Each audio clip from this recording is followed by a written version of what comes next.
a very good afternoon, and a very good afternoon you are having, because we're going to bring new evidence to light. And the hotel, I must tell you, has just had with the usual call that wants to frighten the hotel for the kinds of terrible people that have come to deny the Holocaust. So the hotel have said that the guests may speak on whichever subject is their business. And this is the reason why we have had to have you to welcome you and to thank you to coming on trust. You've come on trust because we couldn't tell you who the speakers were, nor where the event was until the very last moment. So it is exactly for the difficulty that we have that we want to tell the Arab worlds and the Iranian worlds that they don't need to envy our freedoms, because we do not have freedoms in our Western countries. And the conference is to address that very issue, because the issue of the day is the new definition of anti-Semitism.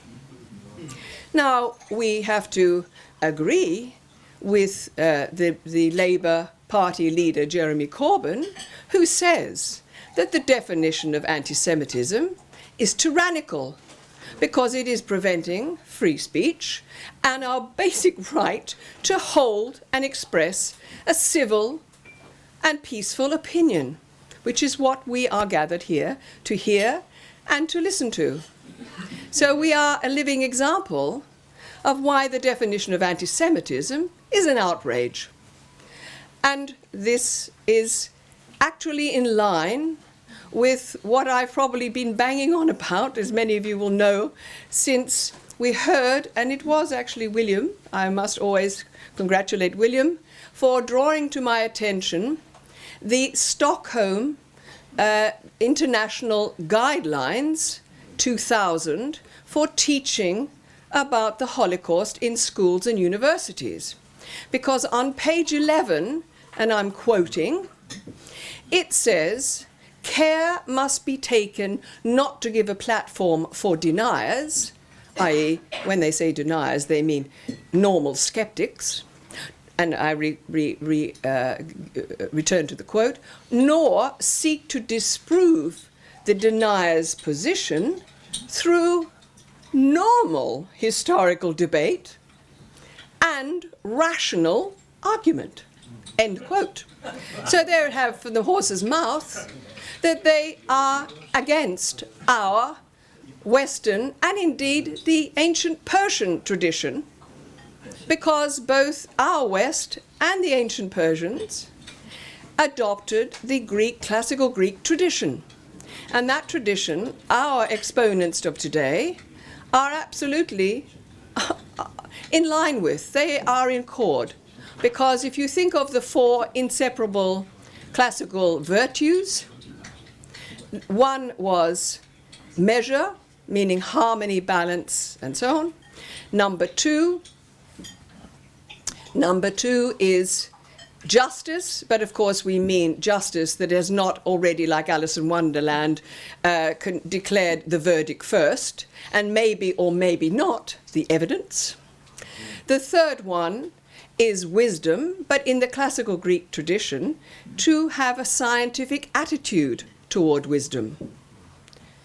And this, of course, is what one might say is the revisionist position, because the historical revisionists take an objective scientific view toward re-examining documents, looking at new documents when they're released, new forensic ways of examining history, and all of these methods by which we try to ascertain what is the truth and therefore what is particularly international justice. And then the fourth virtue is courage. But the Greeks didn't mean vainglory courage of showing off. They meant courage derived from empathy and a desire for the common good. And those four virtues, those classical virtues, must be inseparable. There's no good at being courageous without, at the same time being a liar, or having an immoderate behavior that alienates people. So therefore must be actioned together. And I have to say that the speakers this afternoon, and there will be 4 or 5, there will be, in fact, the program will be 2 speakers before a little break, and then 2 or 3 speakers afterwards. We must finish round about 5 o'clock.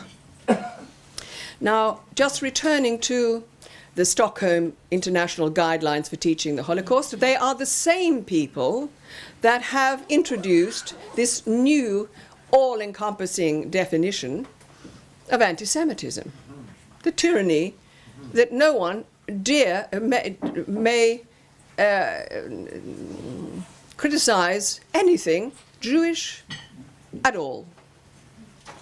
And it is this IHRA, the International Holocaust Remembrance Association, who were responsible for these fraudulent guidelines, which have made history into some sort of secular religion for our children in schools to learn history via some sort of Hollywood fantasy, without taking regard and being in accord with normal historical debate and rational argument. So I think we are in a very good position today to have 2 wonderful speakers who will in fact bring new evidence to light. And the first speaker is from Belgium. I have to say that he is actually on the run from the authorities in France. In fact, he is in danger speaking to us. Why is it that people should be in danger of speaking? They are scholars, peaceful scholars. It's very important for the Lebanese audience that we hope will be watching this event, for them to realize just what situation we are in, that we must have this kind of cloak and dagger way of assembling ourselves in order to speak on normal subjects. And in our schools, our school children are being denied the normal situation of being able to speak and think logically, rationally, and forensically. So our next speaker, let me just give you a resume of him, so I get the facts straight. So his name is Vincent Reynouard, known to many of you, I think, but not all. And he is in the vanguard of a new generation of revisionist scholars. He was a teacher of mathematics in Normandy, was one of the first 2 men to be convicted under the French criminalizing revisionist law called the Gayso law. And in fact, the next speaker will be the one who actually, for whom that law was instituted. Vincent, undeterred by his persecution, has been involved in revisionist research to a worldwide audience via his videos and his online presentations. So, just to quote, so that you know that the IHRA is in fact very concerned with Holocaust revisionism, because many people, even among our particular people, believe that revisionism, it's just a side issue. It's not terribly relevant to us. It is, in fact, centrally relevant to all of us and to anything that we want to do and hold an opinion about. Because there are 2 issues here in the guidelines and 2 issues in this definition. And I'll just quote you so that you can see. It says, denying the fact, scope, mechanisms, e.g. gas chambers, by that they mean homicidal gas chambers, not delousing gas chambers, or intentionality of genocide of the Jewish people at the hands of National Socialist Germany and its supporters and accomplices during World War II, which they call the Holocaust. Another section here, it says, anti-Semitic acts are criminal.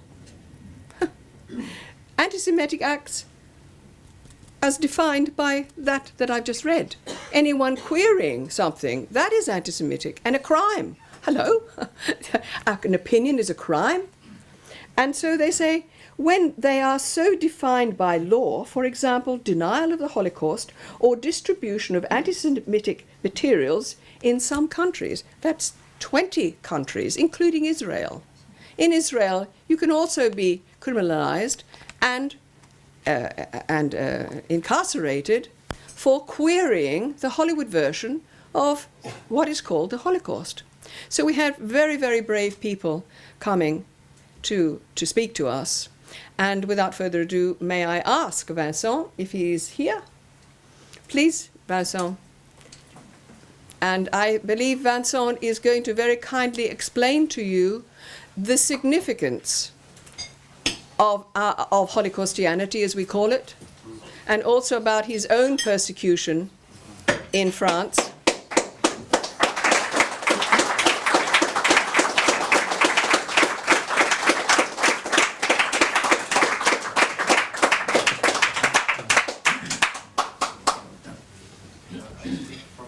Yes, where I was standing.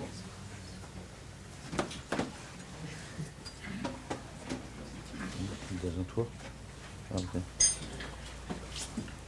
So, good evening. I'm sorry, I don't speak English very well because I'm French and I live here since 2015 in exile, but I live as a private tutor.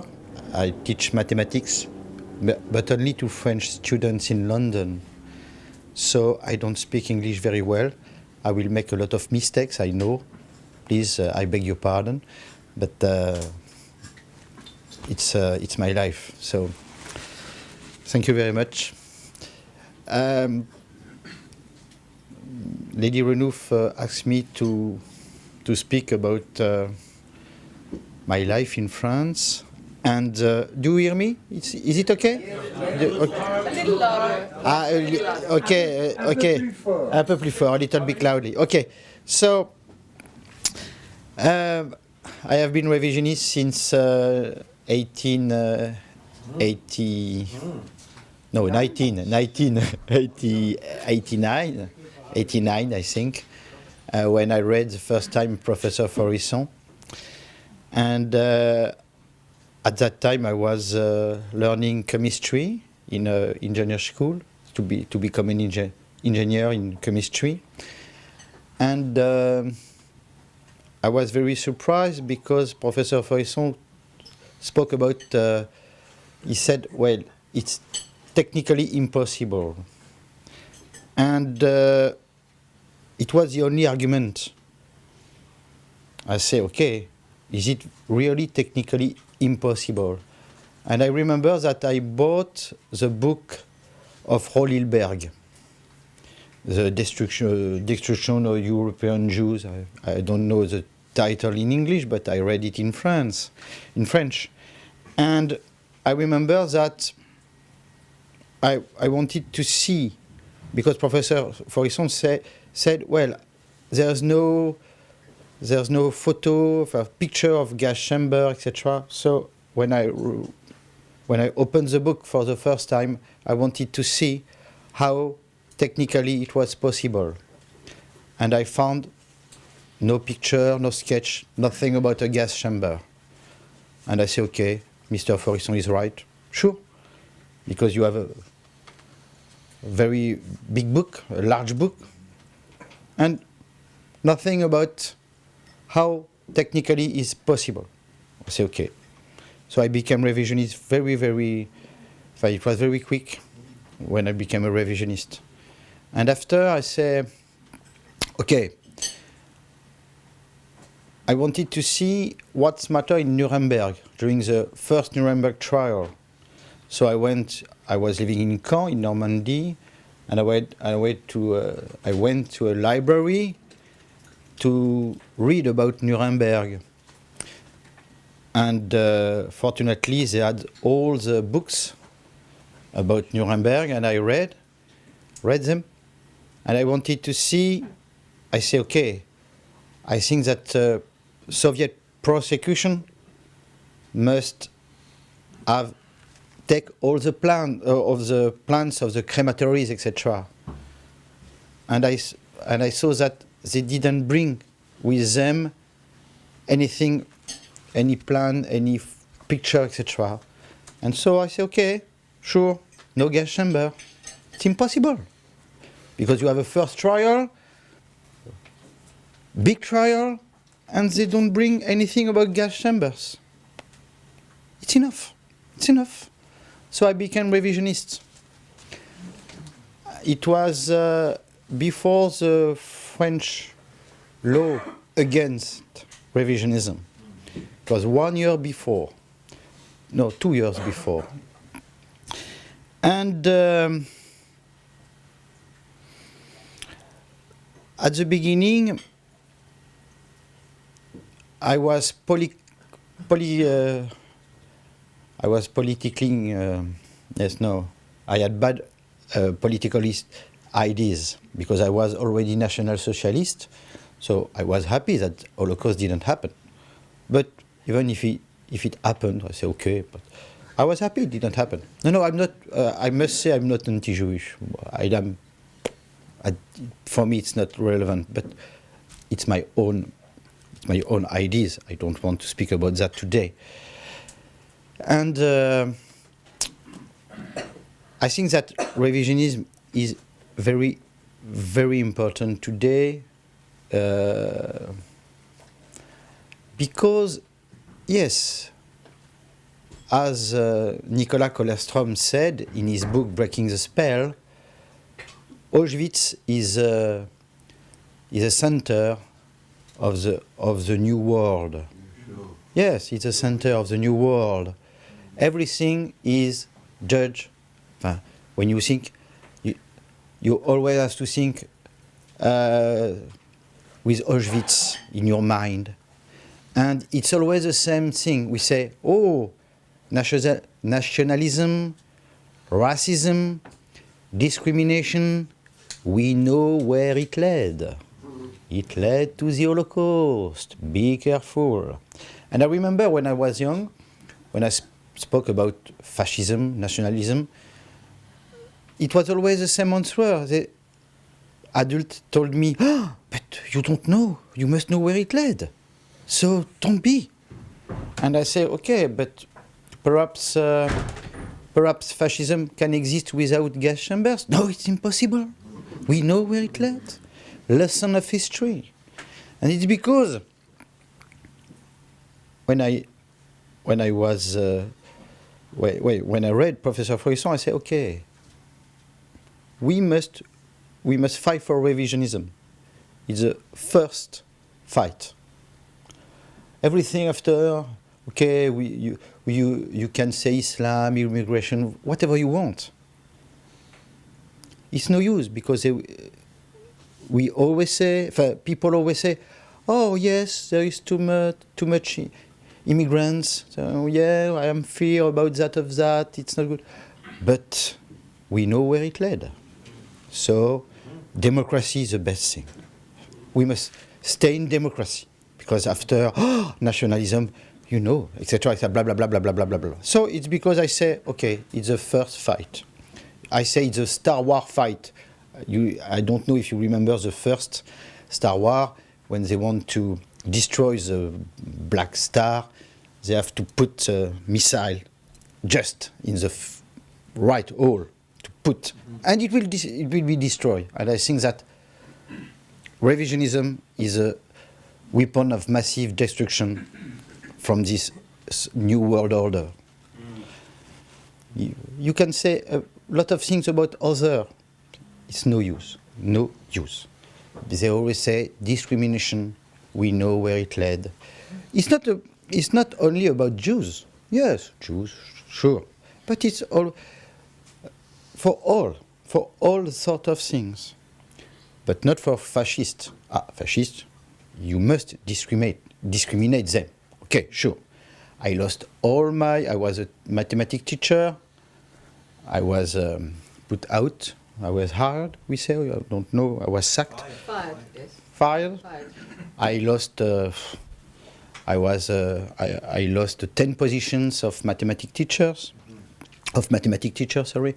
You know, when I used to work as a private mathematics teacher, and sometimes students call me, oh, I stop now, because they saw me on internet, and it's very, very difficult.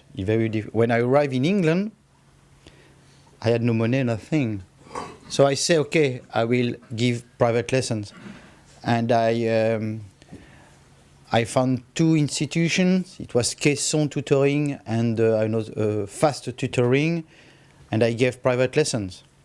At least 6 months, and after 6 months, I don't know how, I was fired suddenly, but because I know that people, anti-revisionists, they always want to know where you work, where you are, your bank account, etc. 2 of my bank accounts were shut down, etc. Because it's very, very difficult. It's like it's as an iceberg. You have the top, you can see the top, but you know, when I was in France, for example, since 15 years, every morning, in France and in Belgium, because it was the same, every morning you wake up and you say, perhaps, oh, it will be 6 o'clock, police will come. It happened for me 10 times or perhaps 12 times. I don't know now. And suddenly at 6 o'clock, bring, oh, it's police. And they seize your computer, your archives, you lose all, you must hide. For 6 months in my life, I was in my cellar, in a room of my cellar with a fake wall to hide myself. Oh, it was terrible. One day it was my birthday. It was in 2009. I had a European arrest warrant. I knew it, but I was at home in Belgium because I say, okay, French want to catch me, but I am in Belgium. And it was a day before my birthday. And suddenly, when I wanted to go to bed, a little voice, no, Vincent, don't sleep here. And I say, well, I will sleep in my car. I had 8 children at that time. So I went in the street and I slept in my car. And the next morning, my son knocked at my car. Dad, police, he's here. They are looking for you. And they run away in the house. They run in the house to go in the roof, in my wife's room, and they touch the bed to see if it was hot, to see if I was here, you know. Things like that, every day. And since 3 years I am in England, when it's 6 o'clock, I have no fear. For me, it's paradise, you know. No, yes, yes. But it's terrible, I must say, because, for example, if a police car come and suddenly goes down, you know, breakdown, you know, you say that? Yes. Freiner, to break down. Suddenly I say, oh my God, I will be arrested. Because one day in Belgium, for example, I had an arrest warrant, but it was in Belgium, but I didn't know. And one day I went out with 2 of my daughters, they were 2 and 5, to go to the park. And I was in the street with them, and suddenly, okay, Mr. Reynouard, yes, you are under arrest. It was police. Oh. So every day, at the end, you say, my God, perhaps that this evening I will be in prison. So it's terrible. But it's exciting too. And I must say that I like exciting life. Yes, I remember one day I was convicted to prison in Belgium, and I said to my wife, okay, I leave. I will take my car and I will leave for 3 or 4 months. And when I was on the motorway, I stopped to drink a coffee, and there were 10 policemen. And I say, well, I will be under arrest. If they knew who I was, they would say, okay, you are under arrest. But I was happy. I took a coffee, and I even went to see them to say, okay, to ask for my way. I say, well, but I didn't have to do that. But I wanted to do that. It was exciting. So I must say, it's an exciting life, but it's very, very hard, you know, very, very hard. But yeah, I think that revisionism is the first fight, and it's because I want to fight for revisionism. Now, since one week, l'ICRA, so the French League against racism and anti-Semitism, blah blah blah blah blah blah, l'ICRA wants me to be extradited from England. They complained against me for one of my video, but I have 200 video, 200 video on internet, so I can spend in prison for 200 years. It's not a problem for me now, but they want me to be extradited from England, and but they don't know where I live. They have my address, but they don't know where I live. And so they ask my former partner to come, they will ask my mother to come, they will ask my sister to come, they will ask my 3 sons, elder sons to come, because they want to know where I live, in England, you know. So one evening my mother phoned me, she was practically crying, I will have to go to the police, blah, blah, blah, you know. So they want me, they want me, but okay, we must not stop. We must say, we have to continue, because it's so important. It's so important to say, okay, you always say, we know where nationalism led. No, it's not true. It's not true. And it's the first thing. You say that democracy is the best thing. No, we can have other ideas. We are not criminals. I'm not a criminal. I gave life to 9 children. I didn't take any life to everyone, so I'm not a criminal. It's very, very, very important. And the most important is we have a lot of arguments. Because of Professor Faurisson, who said technically impossible. And I think it's the first. It's the first thing, always to speak about technique. Okay, tell me how is it possible to gas 1,000 people in the same time? Please tell me. When I read Professor Faurisson, and he's asked, what is a gas? How to put out the gas? I say, okay, it's enough. We don't have to speak about Hitler, about anti-Semitism. Okay, but please speak about gas chambers. I want to know how it works. I want to know only that. And, but you are anti-Semite, perhaps. You are a Nazi. You are a neo-Nazi. No, I'm not a neo-Nazi. I am a Nazi, not a neo-Nazi. Well, I always say that. When we say, oh, you are a neo-Nazi, I say, why neo? I am a Nazi. Okay. And the last time, in front of my judge, they said to me, why are you revisionism? Why are you a revisionist? You know, because they ask you this question for you to answer, oh, you know, it's only for trust, etc. But for me, it's not possible to say that. So they ask me, and why are you revisionist, Mr. Reynouard? Because I want to redeem National Socialism. And they were so shocked. Okay, I was convicted, I was sentenced to 2 years of prison. But okay, but we must be frank. I think that we must be frank. It's the best way to act. If you are not National Socialist, you say, okay, I'm not. I am revisionist because of that. But for me, okay, why? Because I am National Socialist. Dot, final dot, it's finished. I don't want to explain anymore. So you are National Socialist, so it's because you say that gas chamber didn't exist. No, it's not because of that. It's because it's technically impossible. So please ask me, draw me or show me a gas chamber. And always the same thing. It's because they want to catch me. They want me to be in prison for years and years. You know, I spent 1 year in prison. It was in 2010.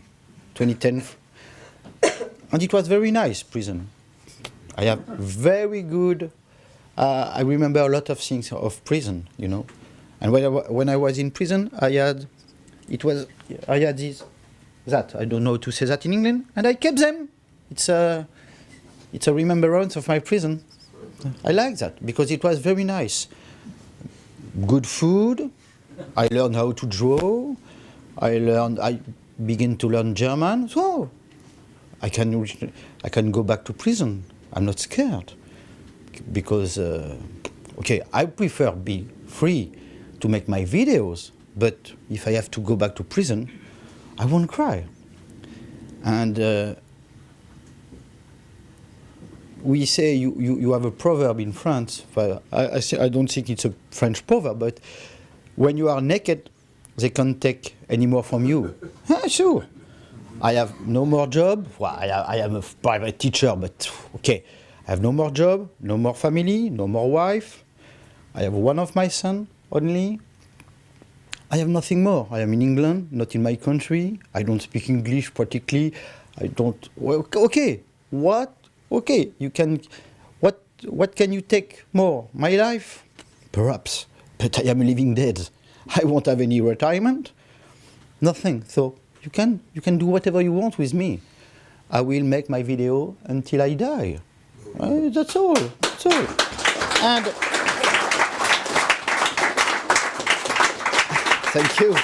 And you know, I won't. Perhaps I will shock somebody here, but I won't waste 1 second to ask for freedom of speech. I explain why. A lot of people say, oh, we must ask for freedom of speech because of the human rights. Yes, you have the 1948 declarations, Universal Declaration of Human Rights. Okay, but did you read all the articles? Did you even read 3 of the articles of this declaration? I would like to read you something. I made a video, but it's in French, so I'm sorry, and I have no translator. But it's very interesting. If it, okay, I think it's possible. Okay, so you have the, wait, okay, it doesn't work. Okay, perhaps. I would like to read it to you in English. Okay, so freedom of speech. Now, good. You have Article 19. So, it's very nice. Everyone has the right to freedom of opinion and expression. Good. This right includes freedom to hold opinions without interference and to seek, receive, and impart information and ideas through any media and regardless of frontiers. Very nice. Good. But after, you must read the 2 last articles. Okay. So it's 29 and 30. 29, third paragraph. These rights and freedoms may not in no case be exercised contrary to the purpose and principles of United Nations. Oh, good. What does that mean? Article 30. Nothing in this declaration may be interpreted as implying for any state, group, or person any right to engage in any activity or to perform any act aimed at the destruction of any of the rights and freedoms set forth herein. So if you are a Nazi, you are against human rights. So you can't ask the benefits of human rights. So you can't ask for freedom of speech. Finish. What to speak? It's a logic. They have their logic. It's a circle logic. Yes, you can be free, but if you fight for freedom, if you don't fight for freedom, you can't be free. So, it's right. We can deny you freedom of speech. In England, if you have freedom of speech, it's not because of the human rights. It's because of your traditions. Okay. And you are saved by your traditions. But if you lose your traditions, it will be finished, as in France. France is not a country of human rights or freedom of speech. It's a joke. French people don't like, who doesn't, I don't know, they doesn't like freedom of speech. So, in England, in the United States, okay, you have those traditions. But be careful. Be careful. You must be very careful. And you don't, and if one day they begin to say, well, we won't have freedom of speech, don't speak about human rights. It's no use. It's no use, absolutely no use. No, it's because I never, thank you, I never say, oh, please give me freedom of speech. They will, in your hand. I say, no, I don't ask for freedom of speech. I take freedom of speech. Yeah. Because I have to say the truth. I don't want. And even if sometimes people say, oh, they insulted you, they say that you're a liar, etc. Go to the justice. I never go to the justice because I say, I don't recognize you. You are Republican judges. It's not for me. I'm not interested. And so all that sort of thing for me, perhaps I'm wrong, but for me it's wasting of time. I tell the truth, and I tell what I think it's a truth, and I don't ask for freedom of speech. When you say, oh, you are anti-Semite, perhaps you are Nazi. Yes, I am Nazi. Okay, but it's not important now. Now it's a truth. Are gas chambers technically possible? Okay, that's the first question. Before all, answer about that. And after, we can speak about National Socialism, etc. But first, gas chambers. And when you say that, they are very afraid. And it's because I am on the run, so I have 19 months of prison in France. It's because when I came to see a lawyer in London, he said to me, don't even go to Ireland. Stay in England. Stay and don't move. Because in 3 years I didn't move. I don't want to go. I stay in my home, okay? And because I know that I have 1 or 2 or 3 European arrest warrants. Okay. But I don't think it's somebody say, oh, you are very courageous. No, I think that in consciousness, because, okay. But we must continue, and I will continue until the end. Perhaps it will be tomorrow. Perhaps it will be in 10 years. It doesn't matter for me. Absolutely not. Absolutely not. Gas chamber as a core of the New World Order. It's a religion. You have a dogma. We must break this dogma. After, all will be possible. And perhaps it won't be, perhaps nationalism will never rise again. Perhaps it's not for me a problem. But we must break this core. As long as we don't break this core, we will be losers. We will lose all the political fights, and even freedom of speech, because they always say, we know where it led. You are against human rights, so you can ask the benefits of human rights. That's all I wanted to say today, because at the beginning I didn't want to come, knowing that French are looking for me. I prefer being not to speak publicly in England, but okay, nice. Thank you very much.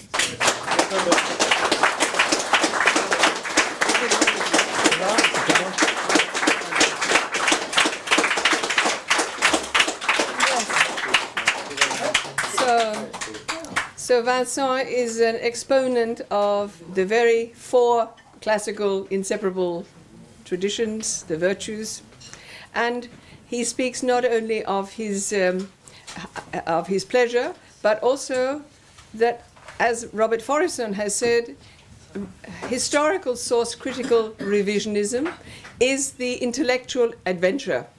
It was for last century and this century.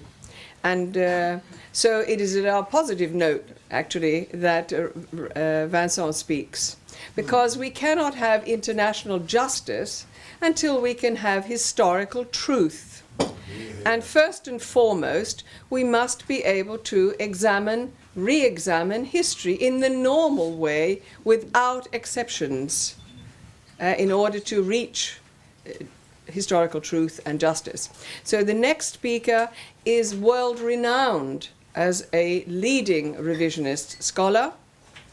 He is the man whom I quoted, who's saying it is the intellectual adventure of the 20th century and now the 21st century. He has new evidence to bring to light. He has been working in this field for 40 years. Let me give you a little example, a little more of his background, but let me say that he is at home today in Shepperton more than any of us, because actually he was born here. He was born here of a French father and a Scottish mother. So he has a little quip that I will not steal from him, I will allow him to say, but it's always very wonderful the way he describes his left and his father and his mother nationalism. So he is a professor of French literature. He was at the University of Lyon. He was educated at the Sorbonne. He has been for almost half a century an historical revisionist.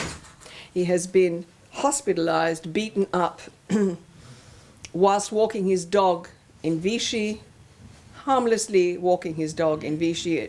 I think it began at age 75, where these balaclavaed people who are against any revisionist history or any real history at all, and he was hospitalized, he had his jaw broken, and these attacks occurred on a professor, a peaceful professor, 8 times.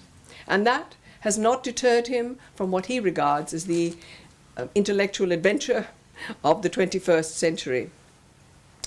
He was a specialist in the analysis of documents, and he has challenged the alleged Holocaust, and by that we mean what are the facts, not whether the Jews who were led by people who said that we are the fifth column, but what actually happened, because what actually happened makes a difference to whether what they claim is correct or not. So we need the facts. And he looks like a policeman, he says.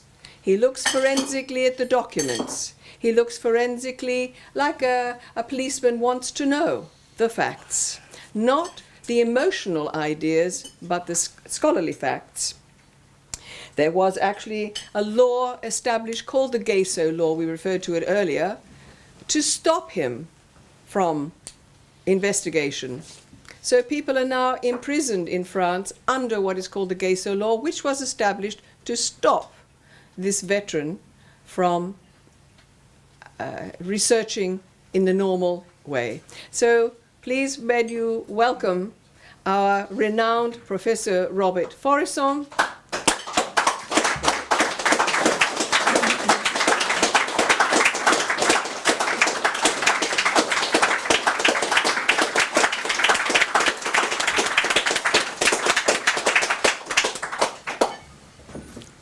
Thank you very much. Thank you first to Lady Michel Renouf, who had this idea of coming in Shepperton, where I was supposedly born. Okay, I don't know where exactly. Anyway, I am a British citizen in spite of my terrible French pronunciation. I beg your pardon for my poor and broken English, because when I went to school first, it was in English schools in Singapore and in Kobe, Japan. But when I got back to France, I was mocked by my mates because of my English accent. And I decided I will never ever speak this language. I used to say, Maître Corbeau, sur son arbre perché, tenait en son bec un fromage. It was comical, you see.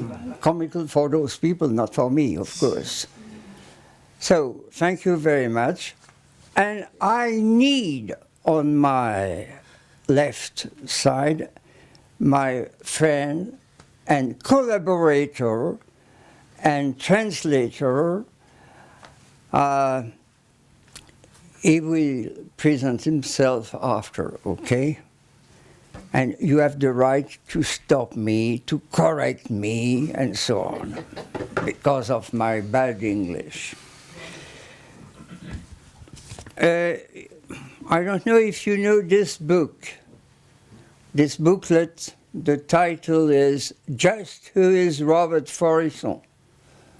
And you have a magnificent, how do you say that, drawing on it about, see the gas chamber. Take the picture, please. Okay. Now, I would like to give you some little news, because I don't want to forget them. They are quite recent, good news, in spite of the fact that repression is more terrible today than it has ever been in France and in Great Britain, of course. But there are good news.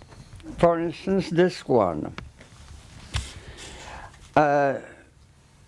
Do you know that all the historians seem to agree on the fact that what you are visiting in Auschwitz I is bullshit? Yeah.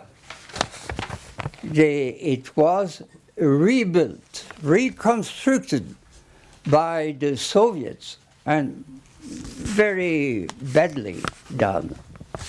If you go and see Auschwitz, you immediately see those 4 holes in the roof, so badly made that you could see the light, you see? It's not closed, it's not hermetical. Okay.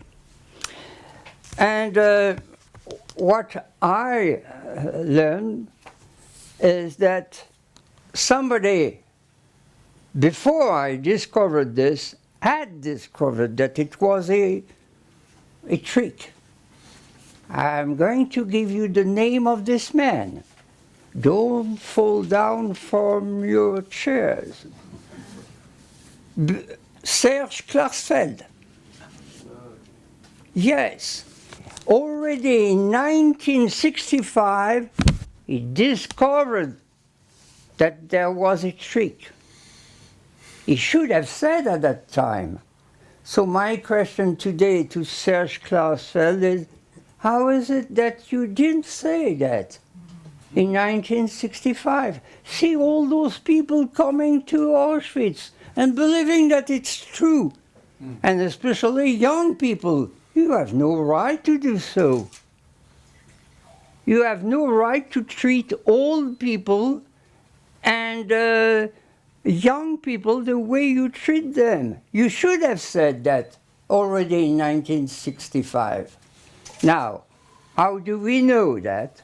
It's thanks to a woman, a French woman, totally against revisionism, and especially a man called Robert Faurisson. She wrote a big fat book, Robert Faurisson. And it's history of a negationist. a history of a negation, of course, of denial. I am a denier. Okay. But she said that she had a conversation with Klarsfeld, and that Klarsfeld said exactly, could you please tell us exactly what Klarsfeld said? If you can find a place.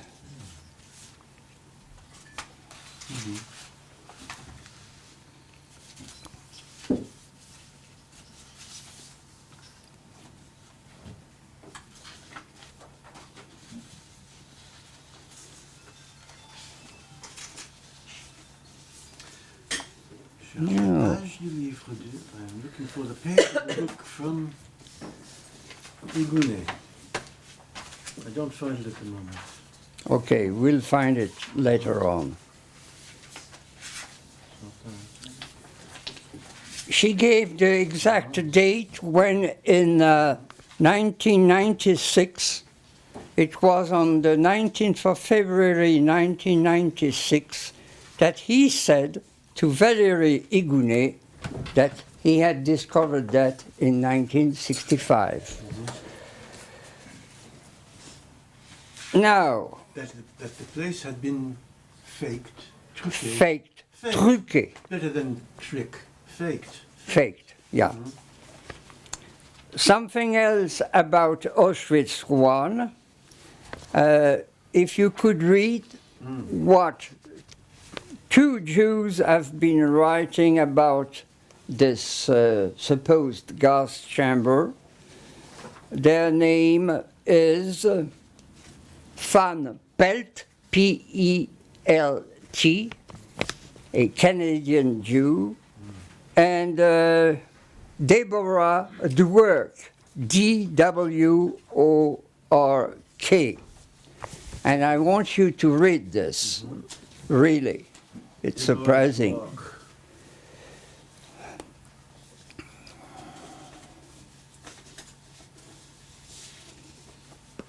Robert, can you, while you're looking, can you describe how the wooden door, the windows, and so on, what is the reconstruction? Maybe explain to the camera. Yes, I will explain that when I'll tell you how I discovered the plans. Later on, please. Oh, we are unlucky. Oh, do you have it? No. Yeah. This. There we are. Please stand up and read. Stand up, please. Yes, it's an extract from the professor's Introduction to Revisionism, which is the first article in this book of his. This book is the only selection of writings in English of the professor. I think it's available for purchase here today. Go near to the microphone. Go near to the microphone. Yes, right.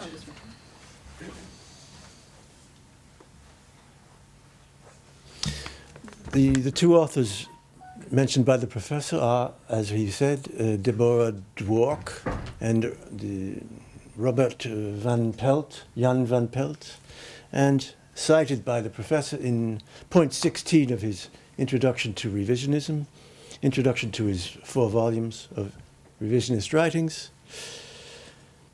A sampling of their words in regard to the faking of Auschwitz I, which is the heart of the Holocaust story, is as follows. Post-war obfuscation, additions, deletions, suppression, reconstruction, largely a post-war reconstruction, reconstructed, usurpation, recreated, 4 hatched openings in the roof, as if for pouring Zyklon B into the gas chamber below, were installed after the war. The holes there are from after the war, recognized by these people. I continue to the end here.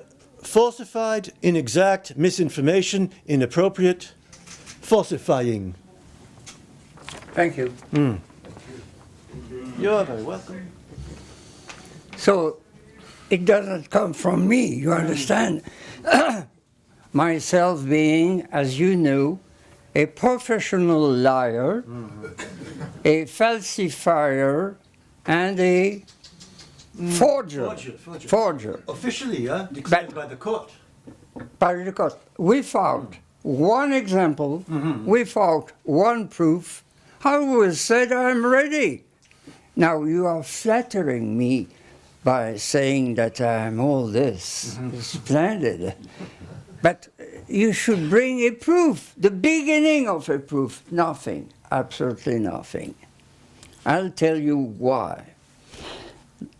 So, the other news I wanted to give you. In France, near Strasbourg, we have a camp called Struthof, not to be confused with Struthof Danzig. And in this camp, you can visit what they call a gas chamber. Go and see if you want to laugh. It's extraordinary. You see free, comment est-ce qu'on dit ça? Free walls, okay? And nothing else except a regard. What is regard? Peephole. A peephole. But if you go, and no visitors do that, but I did it. I got to the spot and I wanted to see, and you see nothing. You see something like that, nothing. And you have a hole made by, comment pourrait-on dire, avec un coup de burin. Pioche ou de burin? De burin. Pick, maybe. A pick also on. And they said that the commandant, Joseph Kramer, used to pour some hydrocyanic acid and through this hole. But he would have received this on his face, he would have killed himself. It's a silly story, but we know how the British got this confession of Joseph Kramer. We are lucky enough to have the explanation. It's because Joseph Kramer said, but this place was a place for a storage of, you had a restaurant and you had a place to put for sauerkraut. A fridge, a kind of fridge, you see. So, Cold room. So a cold room. So what did those British Jews, they put him for one night in the fridge. So the next morning, he understood that he had to change his mind, and he confessed. Okay. So when in 1980 I had a big trial, I said, I want to have every document about the Struthof trials in Metz and in Lyon. And we went, I went with three people, my defense lawyer, a man called Jean-Claude Pressac, and another one, and we went to the Palais de Justice in Paris, and for 8 days, as far as I remember, we had the right to see into those documents. And suddenly, I did a marvelous discovery. I discovered something made by 3 medical doctors, we have the name and so on, saying there was a forensic report written by Professor René Fabre, F-A-B-R-E, on the 1st of December 1945, so very soon after the war. And this report says, as negative conclusions, which is a sorry fact, but we'll try to get out of this. But so I said, I want this report. It's extraordinary. It's the only camp about that there was no other expert report about any other camp, especially in Auschwitz. No. I mean, just after the war. And I see that the conclusions are negative. Where is this report? I should have it. And I protested. And I know how to protest. And they understand that the man might be a Scot. Okay. So I asked for this. I never got it.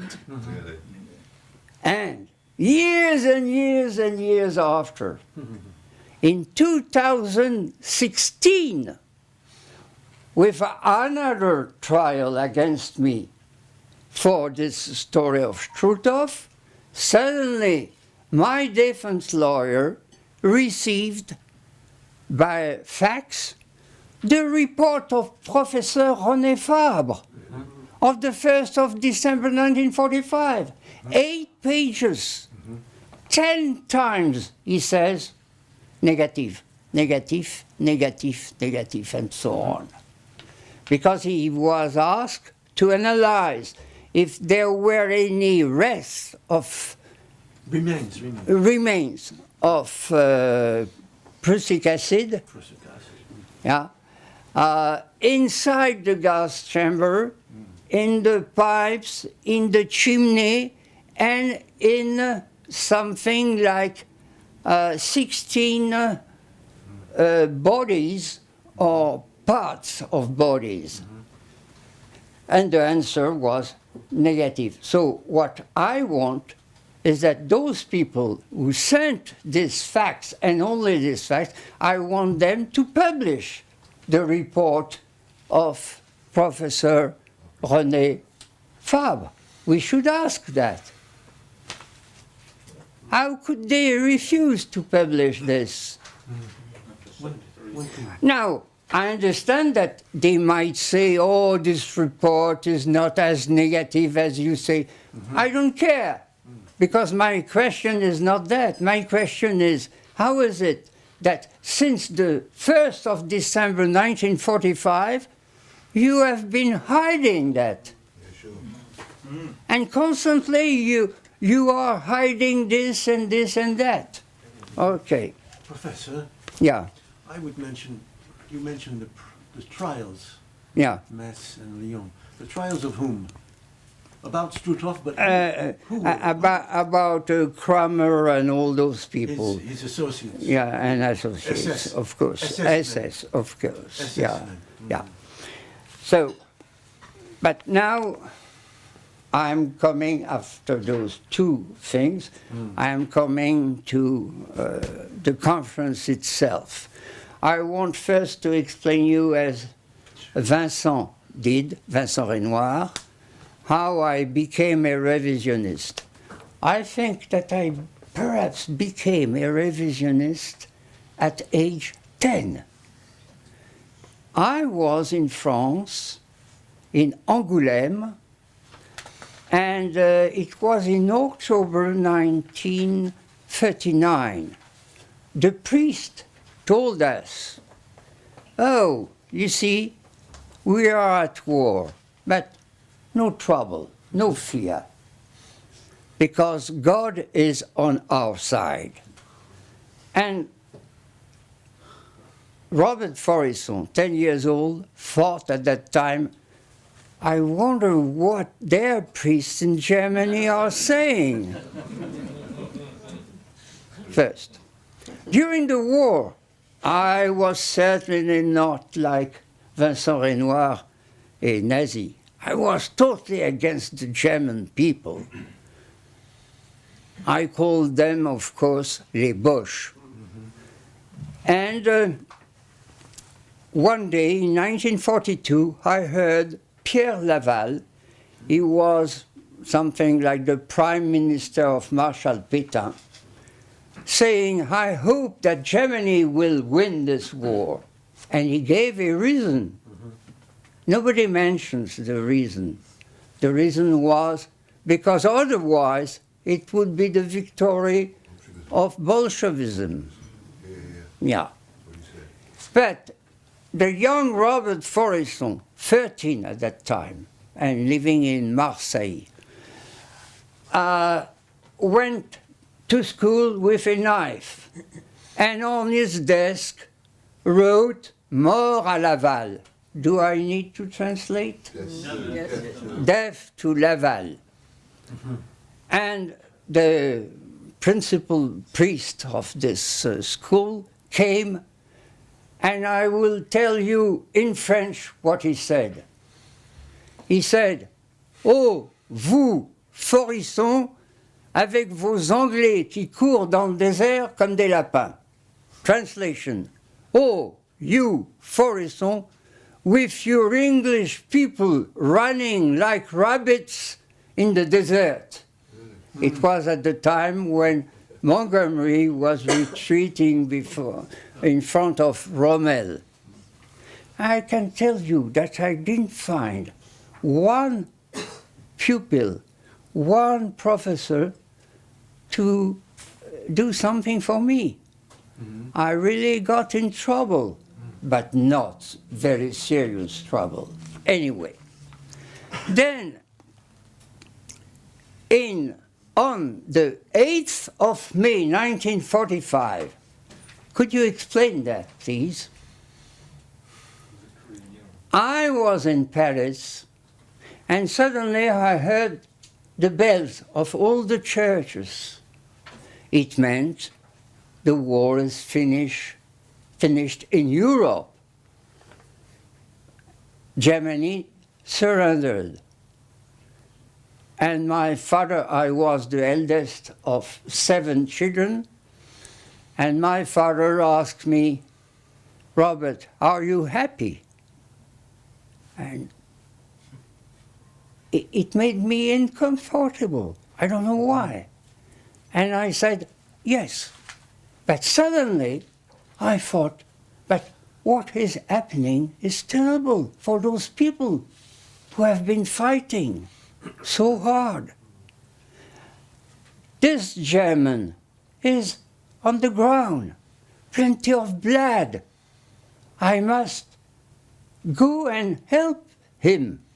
We should have a conversation to understand how is it that I hated you so much, although I didn't know you.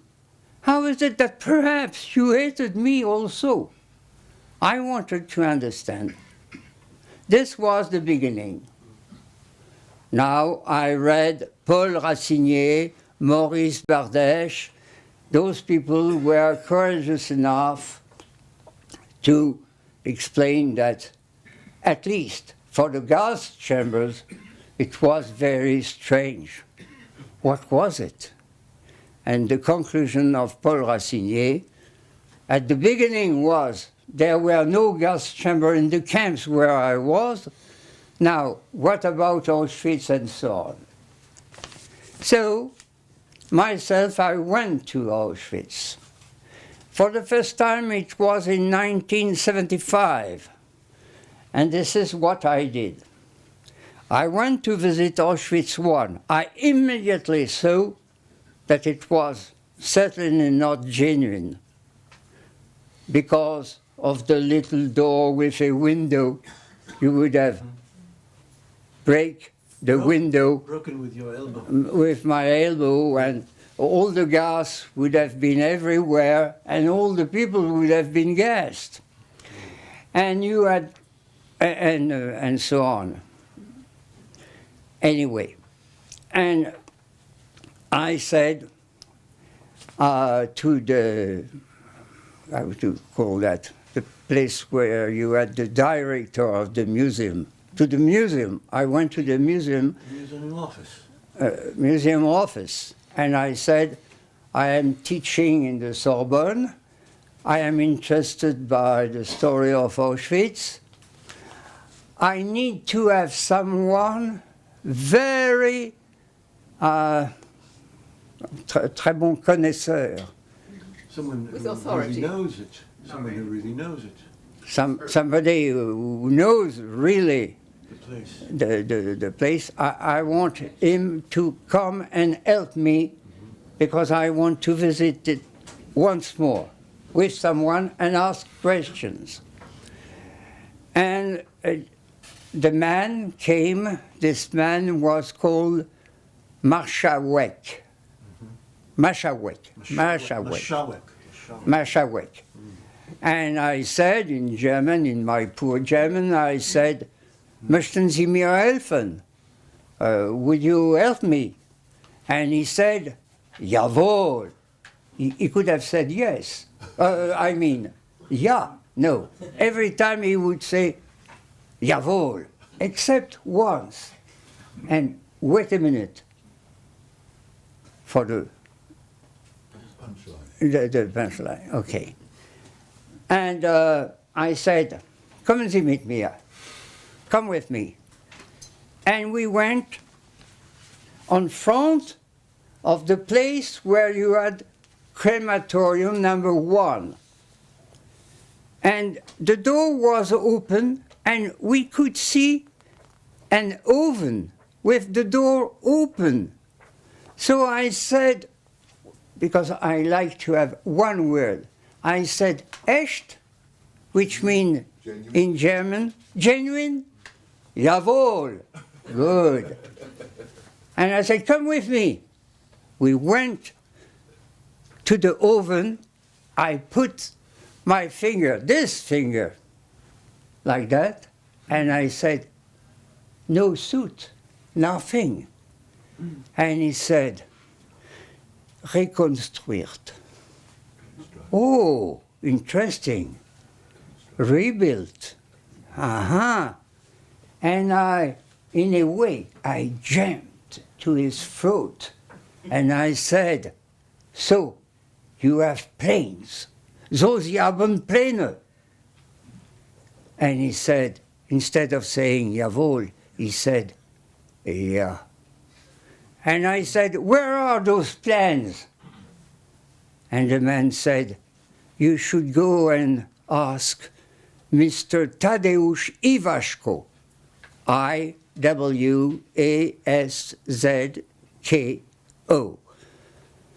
But the next day, I had to go back to France, and I thought to myself, I must go back very quickly to this place.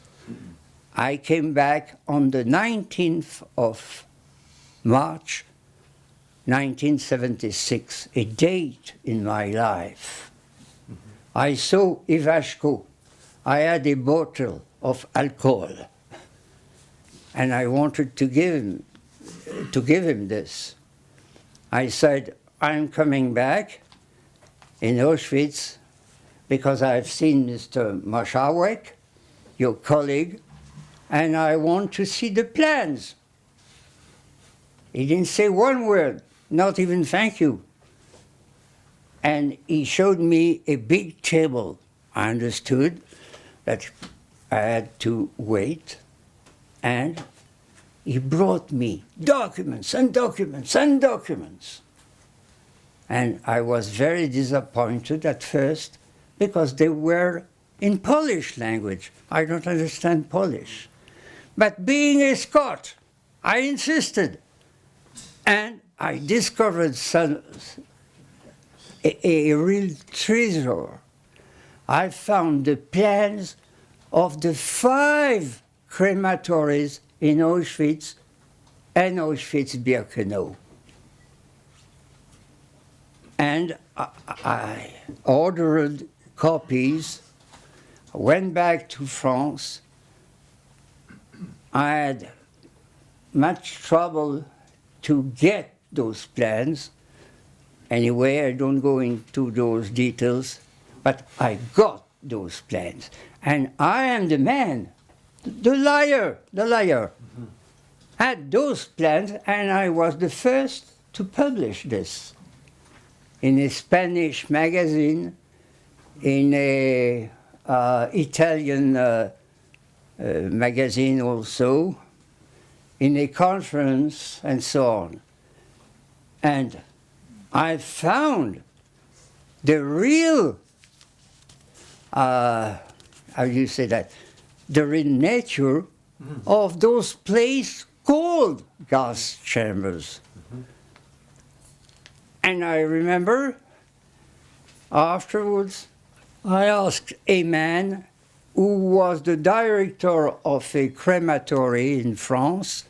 I asked him to look at those plans, and I remember he said to his collaborator, he said, "Oh yeah, c'est du 7-8 mètres."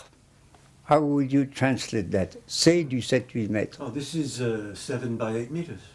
Yeah, it's 7 by 8 7 or 8 meters. Ah. Yeah, okay. 7 or 8 meters. And what I saw is that the places which were supposed to be, number one, the place where the people would undo. Undress, okay? And then the place where they were supposedly gassed. But the names were quite clearly Leichenhalle or Leichenkeller, which means place for putting the corpses. Either the corpses themselves or the corpses in coffins. That was the real, how do you say, significance of those two places. There we are. And I went into terrible troubles for years and years, and I had, especially against me, the newspaper called Le Monde. But everywhere I had troubles also. Because, you see, I went to the United States to see what could have been, what was at that time, a real gas chamber to kill someone, only one, with hydrocyanic acid. My dear, if you have seen that, so complicated, because the real problem when you want to gas someone is not to gas yourself. Hey, that's the problem. Remember, Professor, Eh? do emphasize that it was the same gas. The same gas, yes, because this gas was Zyklon B, and what I had found before, I should have told you, I went to see what could be Zyklon B. And the first thing that you see about Zyklon B, invented in the beginning of the 1920s, before Adolf Hitler, it was a pesticide. Pesticide, yeah. The first thing that you see, be careful, explosive. Oh my dear. So those stupid Germans, engineers and so on, they decided to kill people. Where? With an explosive gas? In a crematorium. With ovens at 900 degrees centigrade. You see? So stupid. So I asked the question, I said, show me or draw me a Nazi gas chamber. Because if you say that the Germans destroyed them, first I say, no, wait a minute, in Auschwitz I, it's not supposed to have been destroyed. Anyway, I said, explain me. I never received an answer. We are in 2018. Never did I get an answer. And I went. So, to Baltimore to see this, which was so complicated, because you need something like, to kill the man with hydrocyanic acid, you need 10, 11, 12, 13, 14 minutes. Okay? And afterwards, you have to touch the body. You have to evacuate the gas, which is everywhere. And for that, you have first what we call in French un barboteur. In English, I think you call that a... Bubbler? Eh? Bubbler? Extractor fan? No, not extractor, no. How do you say that? They put sood. What is sood in English? Soda? Soda to neutralize. To reabsorb it. Yeah, okay, I don't remember the English word. And you need this to neutralize, to supposedly neutralize. And then, what is supposedly neutralized, you have to evacuate this by very strong fans and mobile, you see, going, searching everywhere. And the day of either an execution or an exercise, as we say, An exercise. Practice. this day, the guards have no right to be in the heights, Up on the heights. Up. On the roof. on the roof and so on, because it's too dangerous.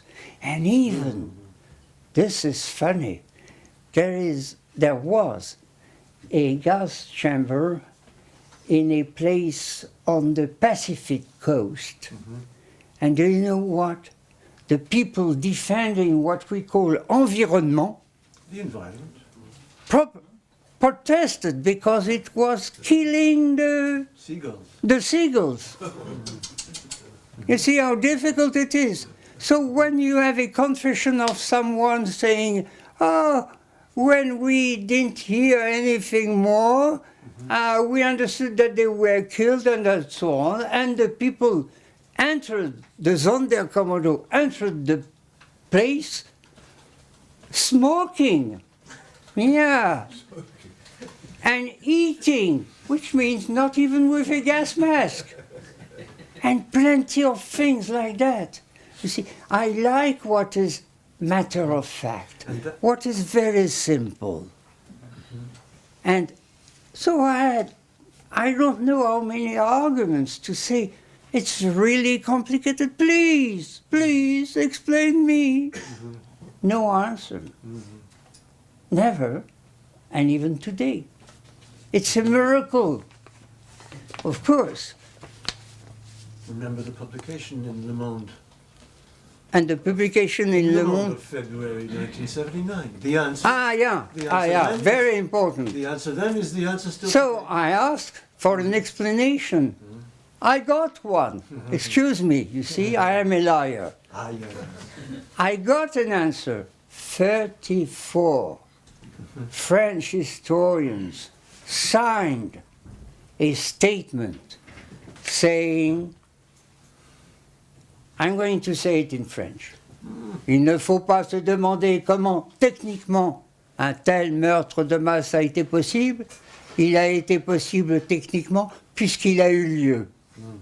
Which means One must not ask himself how technically it was possible. It was Possible. Because since it was technically possible. since it happened. Yeah. Oh, wonderful. Cynical. You see, 34 French intellectuals. I love French intellectuals. They are so intelligent, you see.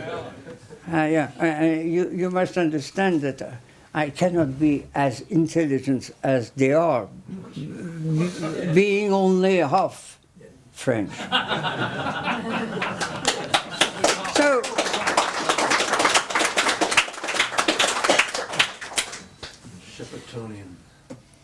I had Le Monde against me, and I'm going to tell you later on the last trick they tried to play.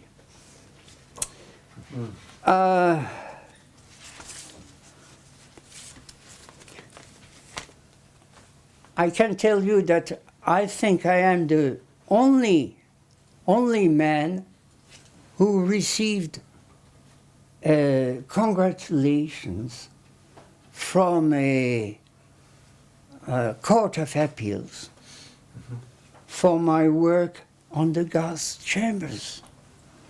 Yes, on the 26th of April, 1983, I had against me, believe me, I had, I think, 10 lawyers, or 11, or 12, I don't remember. And they were all complaining against me. And we had a big trial in the room, in the courtroom where Marshal Pétain had been judged and condemned to death. Mm-hmm. It was in this place. On my side, I had some Jews. Yes, because you must understand that I am not against the Jews. I am against the Jewish organizations.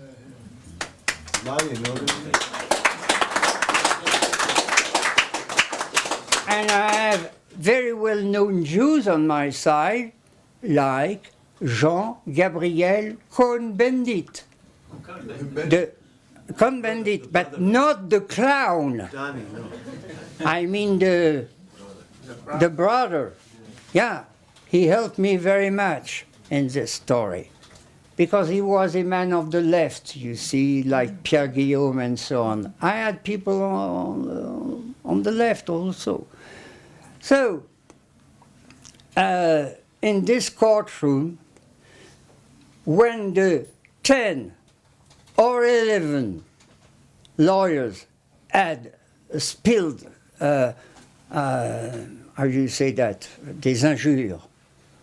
They poured out insults. Insults and so on against me, yes. Saying, oh, Faurisson, he has, you see, il a des arrière-pensées. Hind thoughts. Louder, please. Ulterior motive. Maybe. Ulterior motives. Yeah, he has motives there, not there, there. Yeah, yeah. And perhaps he's not Nazi, but he wants to help the Nazis, you see, by his writings. I don't know how they found that, but they said they had found it, okay? And one defense lawyer, a famous one, called Jouanneau, J. No, defense? You say defense? No. No, prosecution. No, it was the defense lawyer of Badinter. Ah, at another time. Yeah, of the Jew, Badinter, okay. But he was against me, and I've never seen that. I've seen trials in France, Switzerland, Germany, England, Canada, Netherlands, Belgium, and so on. But this that I'm going to tell you, I've never seen that in my life. Jouanneau, this man Jouanneau, Jouanneau,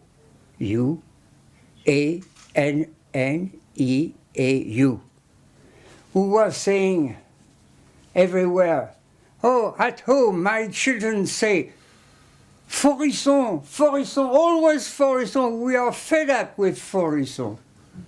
Yeah, he said that, he was naive. And Jouanneau said, now I am going to give you proofs that the gas chamber existed. He took his paper and he said, this is the first proof. And very quickly, he concludes, yes, you are going to tell me ça ne vaut pas grand-chose. It's not worth very much. It's not worth very much. I've never seen that. He said that about himself. And then he gave a second one and a third one. And suddenly he packed his stuff and without saying anything even to the president of the court, he went away. And I learned that he sat down and cried. And they made his wife to come to console him. Yeah, that's extraordinary. So the court, I suppose, was very impressed by that. And the result was that on the 26th of April 1983, I had a judgment in two parts. The first part said, Faurisson is awfully serious about the gas chambers. We couldn't find any defect. Any defect? Any defect in this, in this, in this, in that. No trace, and especially no trace of a lie. The liar. No trace of a lie. And conclusion, so, therefore, everyone should be entitled to say about the gas chambers what he says. Fantastic. And the people against me were really in trouble, and they said it. Said, how is it? This Faurisson is a vicious man. Il a manipulé. Yeah, manipulated. He manipulated the magistrates, you see, and he got this. But always I'm waiting for the but, B-U-T. And the but came after. But Faurisson has some ideas there, obscure ideas, but certainly it's more or less Nazi, so he is condemned. I was condemned, of course. Found liable. It was a civil case. Yeah, well, okay. And so on and so on. But you see, things like that happen even, I would say, in England, because you have the story of the Judge Gray. Charles Gray. Charles Gray. In the case of David Irving against Lipstadt.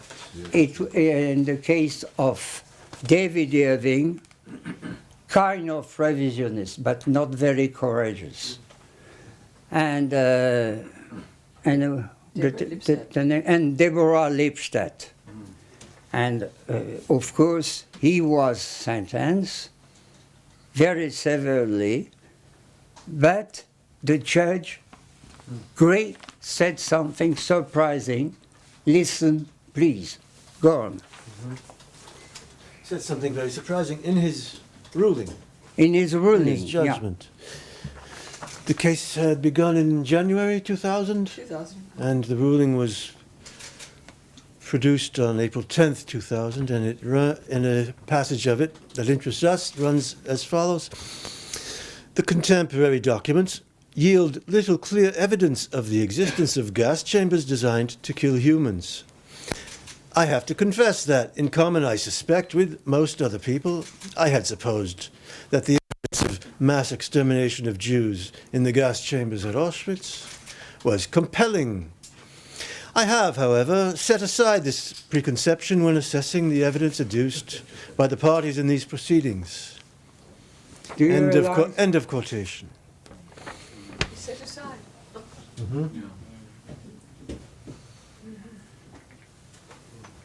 Sounds like it was politically incorrect. Yes. Now, a discovery that I did about Auschwitz, liberated by the Soviet on the 27th January 1945. I thought, oh my dear, it would be interesting to see what the Pravda means truth. What the Pravda and the Izvestia could have said about Auschwitz. On the 28th, nothing. 29, nothing. 30, nothing. I was wondering, what's that? 31 January, nothing. 1st of February, a little thing about a witness saying, I don't know what, anyway. And we had the big news on February, the 2nd, 2 February 1945. Do you know how those fascists, German fascists, were killing the people? With electricity. Yes. And the bodies would fall on a conveyor belt, and the bodies would be put not in ovens, no, in a big, high blast furnace. That was the big news coming from the Soviets. And it was signed Boris Polevoy, a Jew, a Soviet Jew. And it was picked up by the American press. And it was afterwards picked up by the American press. But 3 months after, at the Nuremberg trial, the Soviets adopted the American version, which was gas. But take a man like Elie Wiesel. You know Elie Wiesel, of course.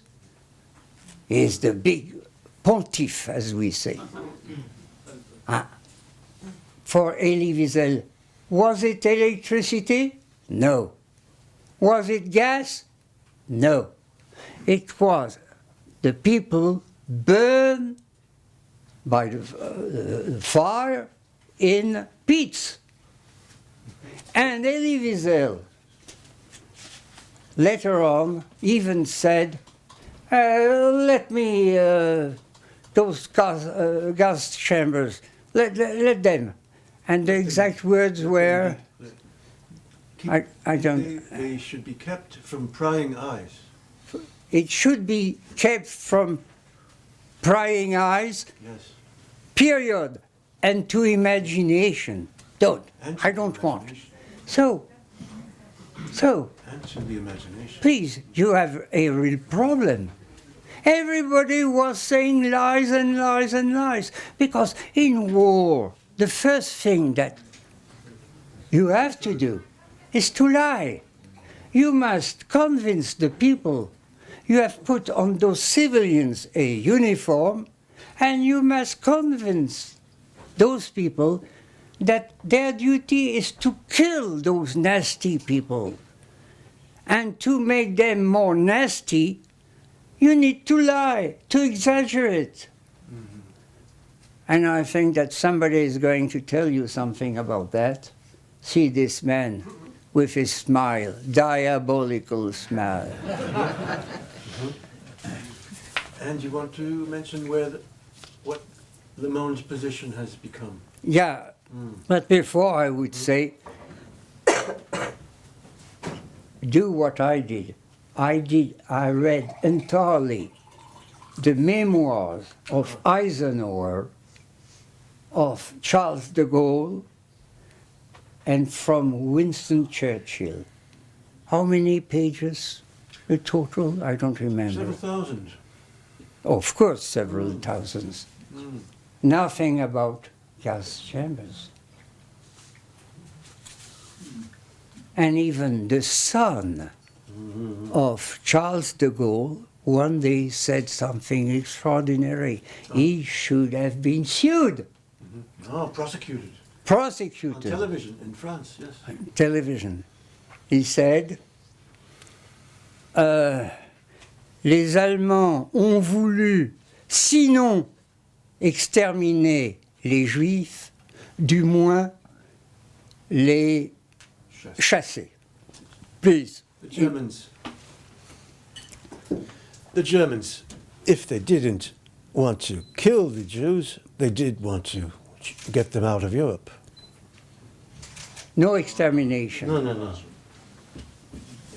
You see?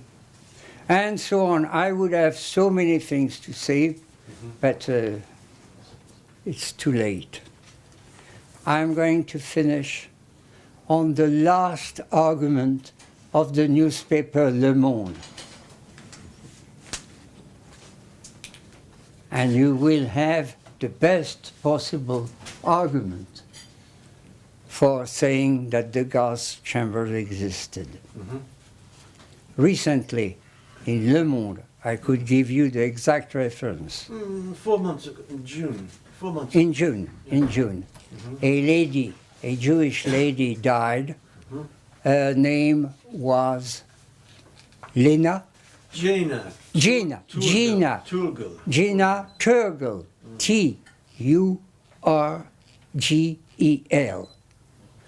And now you are going to believe in the gas chambers. You are obliged. Wait a minute. This happened according to Gina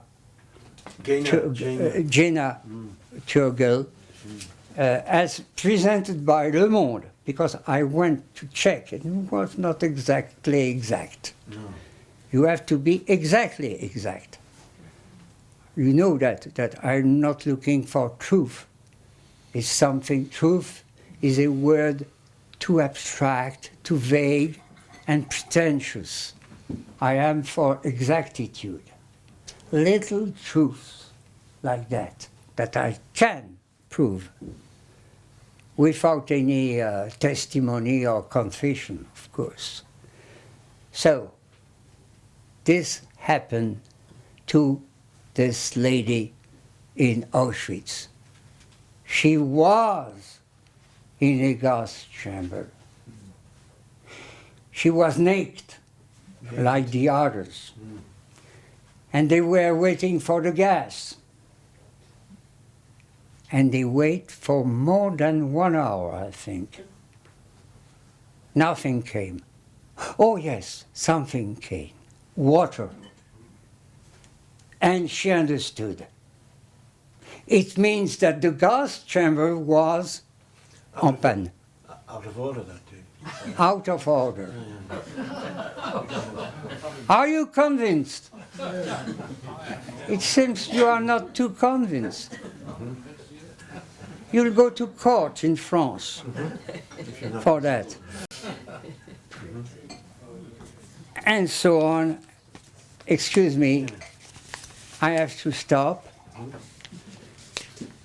And I suppose that after a recreation, you will listen to this diabolical gentleman. But Robert, could you tell us a little about Anne Frank? Anne Frank. Otto Frank. What is wrong with these people? At my reception. Yeah. What is going on? There's a phone call for him. Oh, we are obviously having trouble from the usual people who are traditional enemies of free speech. But Robert, I wonder if you could tell us about your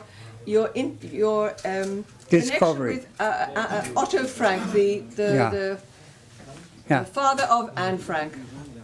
Yes, the Anne Frank diary has been written, in fact, by, thank you,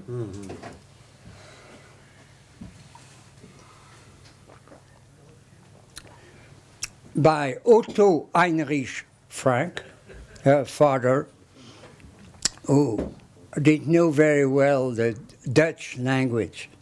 So he paid a lady of Radio Orange in Netherlands. Radio Orange. Radio Orange. And she was specialized in Writing stories. in writing stories. So this for the Dutch version. But the German versions, please, plural. was written by Otto Heinrich Frank with the help of another lady. Okay. I went to Basel, Switzerland, and I had written to Mr. Otto Heinrich Frank saying, I do not believe in the authenticity of this book. Would you receive me? I would like to have an explanation with you. And he said, yes. I came, and I found a man who was so nice with me and so on. I said, he is too nice, okay. And he was there, his wife was there, and without wanting, she helped me very much, because I said to Mr. Frank, I want to see you 2 days, because I need 1 day, 1 night to think about it, and another day. And on the first day, I gave him a list of 40 material impossibilities in the story. I'm going to take you an example.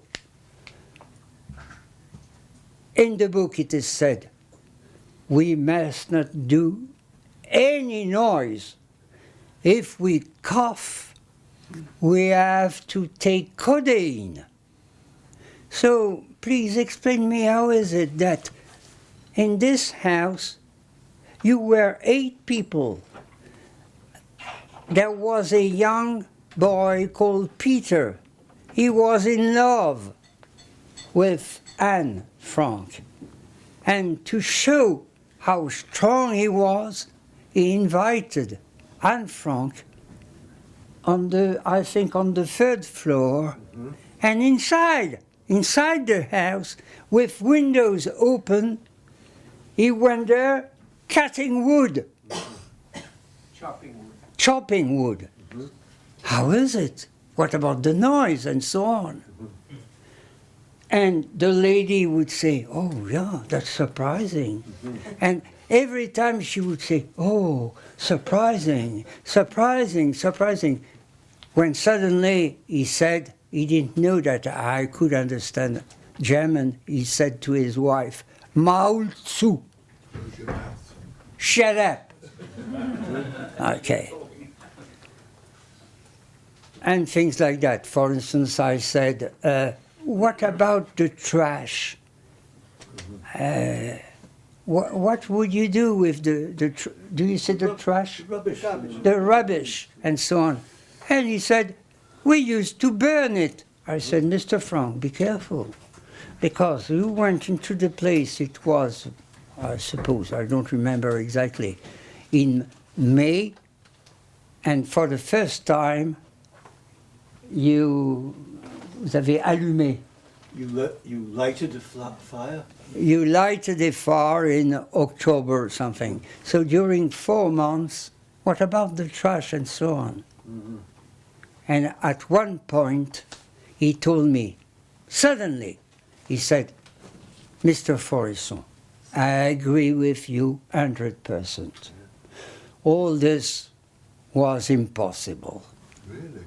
But I saw all this, and I said, Mr. Frank, you make me very uncomfortable, because if you agree with me that a door cannot be at the same time open and closed, but that you have seen such a door, it's a problem for me. So please try to answer the following questions. The next day, I found him devastated. And he said, I wasn't able to sleep, something like that. But I have a solution for you. I am going to show you the manuscripts. And he took me to a bank in Switzerland, first time and last time, that I went into a Swiss bank. And in the underground, he had his key, and his key, yes, and there was a man of the bank with another key, and there you had the manuscripts.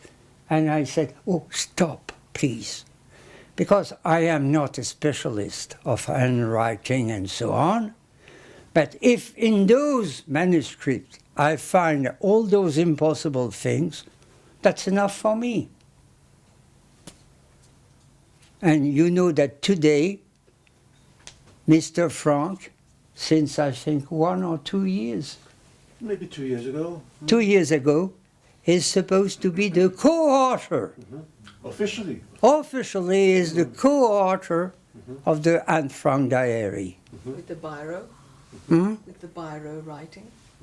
The Stilo- biro, the Stilo biro Rombilla. that was used, but it was not invented till after the war. The use of the biro in the Ah, you mean in the manuscript. la pointe bique, là. No, I don't get into this. No, I don't want.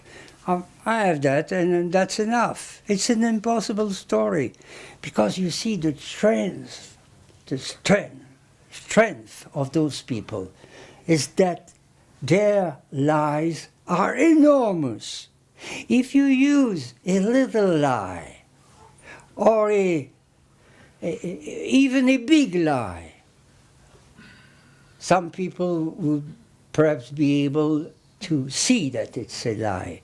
But if it's enormous, you know your reaction?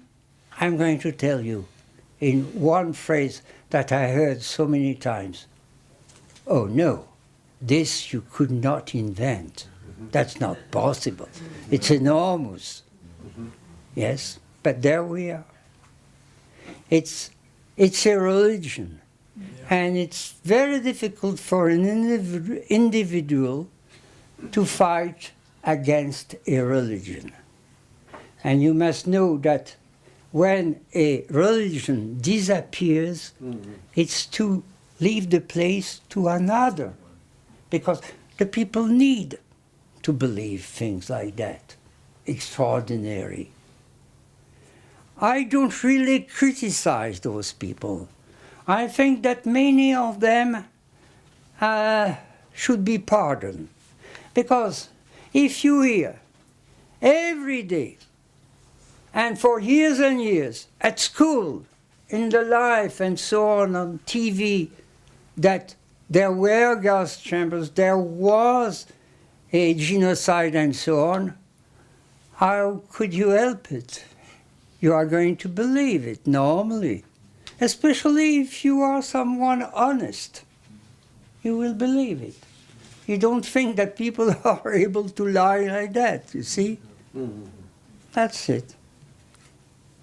So, I would have so many things to say. Thank you.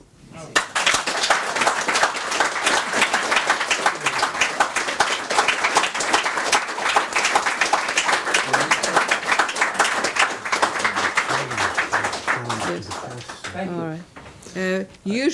Usually, Robert will say I have heard him in the French court say that he must not allow his French side to listen to his Scottish side, because his Scottish side is allowed to speak and express and research like a policeman into historical revisionism, but his French side must not listen, and It's illegal. and I think, and it's illegal, and it's in prison. And at this very moment, we are having a problem outside with the fact that we are having a peaceful discussion here on history, and this freedom that we think we have is being threatened. Now, what possible harm are we doing to anybody in discussing forensically? Like a policeman, Professor Faurisson often refers to himself as policeman-like. He doesn't accept something that is emotional. He asks behind the emotion for the forensic reality of the possibility. So historical revisionism, he has said, is a method. It's not an ideology, it's a method. and not a methodology. I Father. hate those words. No. They have, all of those people, they have a methodology. Methodology, Now, methodology. No. Methodology, no, a method, that's all. And I would like to add something. One of my writings was dedicated to the founder, a Jew, the founder of Yad Vashem. His name being Dinaburg, D-I-N-A-B-U-R-G, and when he was from Lithuania, when he got to Israel, his name became Ben Zion, Z-I-O-N, Dinur, D-I-N-U-R. How is it that I dedicated my writing to this man? It's because he was a brilliant man. He was at one time Minister of Education in Israel. He was the founder of the National Library of Israel and so on. And then he had in charge Yad Vashem, Center of Research on the Holocaust and so on. But he was named in 1952, and he had to resign in 1959, I think. Why? It's because one day he said, we cannot accept testimonies like that. We have to be very careful. And he had against him suddenly all the Polish Association of Israel. And he had to resign. That's why, you see, not only I had Jews to help me, but I even dedicated one of my writings to this. And you see, about something else, excuse me. You see, when they say in Le Monde that I am a liar and so on, do you realize that they have on the table thousands and thousands of pages that I have been writing on this? All my videos, all my conferences and all that, and they are not able to find one example of lie. Take your own life, please, every one of you. Imagine that suddenly you have against you people saying you are a liar or whatever, and they have for them the police, the state, the TV and so on. They have money, they have everything with them, and they are unable to find something wrong in your life. Well done, bravo, bravo.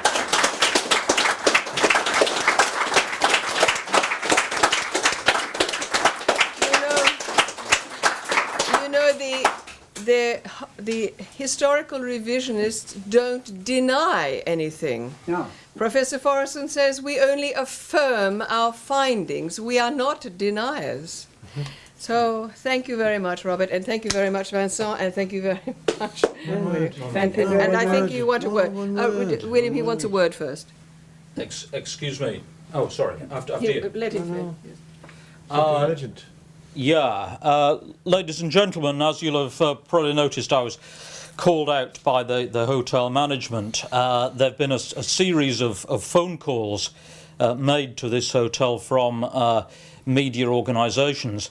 I'm to quote what one of the hotel staff said to me. They were told that some crystal meth heads were going to be sent down by Antifa to attack the conference. That was what Antifa themselves had said. That's their description of themselves, not mine, as relayed to me by a member of the hotel staff. So if people describe themselves in that way, I would have thought the authorities would be very clear on which side they stood. However, unfortunately, the senior management of the hotel, not the people we've been speaking to earlier today, but the senior management of the hotel have been called in and intervened and are insisting that the meeting must cease at half-time. And they... Half-time, though. Well, they're insisting that the meeting must cease now. Time after you're spoken. No, they're insisting that the senior staff are insisting that the meeting must cease now, and have made various observations to me. They accept that in other respects they have to honour the booking. They, however, are concerned about threats to their staff. It's not been made, it's a little bit obscure to me from the senior officials still as to exactly where the dividing line on hotel policy goes, given that nothing in this meeting, so far or later, would have in any way infringed UK criminal law or in any way even come close to being illegal under UK law. However, they are saying that their hotel policy is, as it was put to me by the senior executive, not to facilitate in any way this type of conversation, and that they were unaware that it was this type of meeting, whatever that might be. So a private meeting and a private discussion is to be closed down by the tyranny of people who proudly proclaim themselves to be drug-fuelled hooligans and villains. That is the state of affairs in Britain today. That people themselves, not my description, their description of themselves is of them being drug-fuelled violent maniacs, and as a result of those threats, the senior staff of the hotel are saying that they insist on closing down this event. Richard. Listen. Michel, Peter. Listen to this. This is what I think. What you've got to watch is a mob attacking. So I think that you should stay here until the police come. And then when the police come, you'll agree to close it down. I want to get your agreement. Listen, then the police will escort us to the railway station. If we leave now with no police, we'll be attacked by the mob. We've got to wait for the police to come, and then we say, I want to get your agreement that this is our danger. So I think you, Peter, should say, we will stay here until further notice. We're not defying anybody, and we don't care about the police. We know in our own mind the police officer will turn up here eventually. And when a police officer turns up, we'll say, we are ready to go, officer, but we don't want any trouble. We need protection now. We need protection. We just say we need an escort back to the station. So I think we should stay here until the police turn up, and then you say, okay, I'll go and speak to them. Ladies and gentlemen. I would just speak here. Ladies and gentlemen. I've got to address the guy because he's a senior member of staff. Tell the people here. Ladies and gentlemen, can you stay in the room at the moment, please? We have an announcement Please to make. stay in the room at the moment. Listen to this gentleman. Right. A real one. Okay. Right. The situation on discussion with my colleagues is that given the physical threats that have been made in some of these phone calls and tweets, etc., to the hotel, and specifically, threats to attack people, there is a serious concern that if people were simply to close down the meeting and leave at this point, there would be a threat to the physical safety of yourselves and our other guests here. Therefore, it is suggested that I will now have to speak to the hotel authorities and say that we will remain in situ here in this venue until the police are present and can can provide some escort and can escort people from here in safety to the railway station or to wherever their cars are, so that they can get out and get home and in safety without being attacked by these people who proudly proclaim themselves to be a drug-fueled mob. Yeah, sure. So I will say this now to to the senior staff. So That's the way to handle it. Very good, Richard. Yeah. So that is why I wanted him to speak straight away. understand, yeah, No, you sure. understand why I wanted it? Well, Because I knew I this would definitely happen. don't. I knew this would happen. Ladies and gentlemen, can you hear me? Was the alleged murder of 6 million European Jews? We cannot. No, Madam, with the first. No. We're not stopping. We're not stopping. No, Madam, with the first.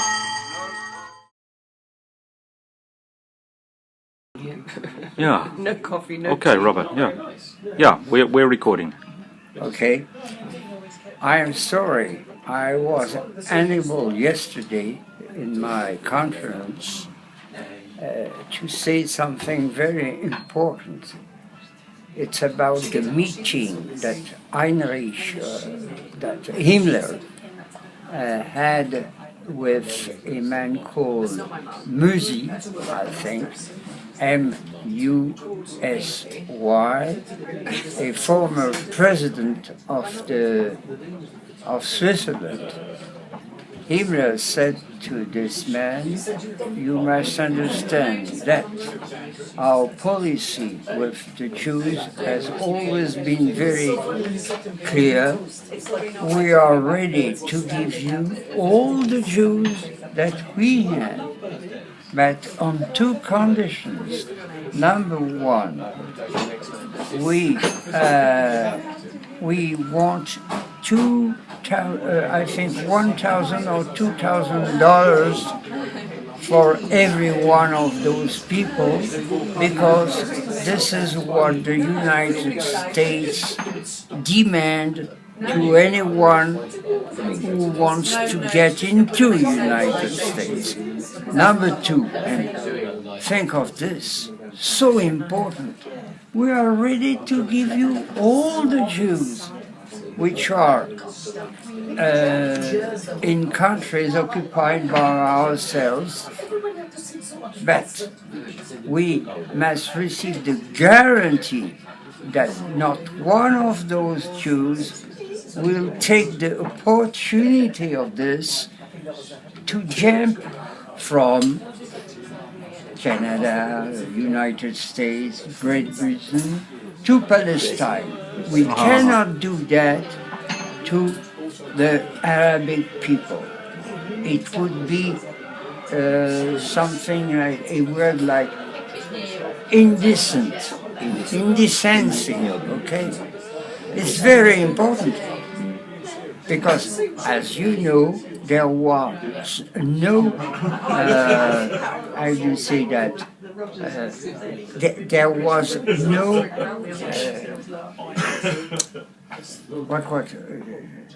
the word, Endlösung der Judenfrage, a final solution of the Jewish question. No. There was a territorial Endlösung der Judenfrage. Don't forget this adjective, it changes everything. And the Endlösung was those people who have... Excuse me, this is a public area, can you stop that please?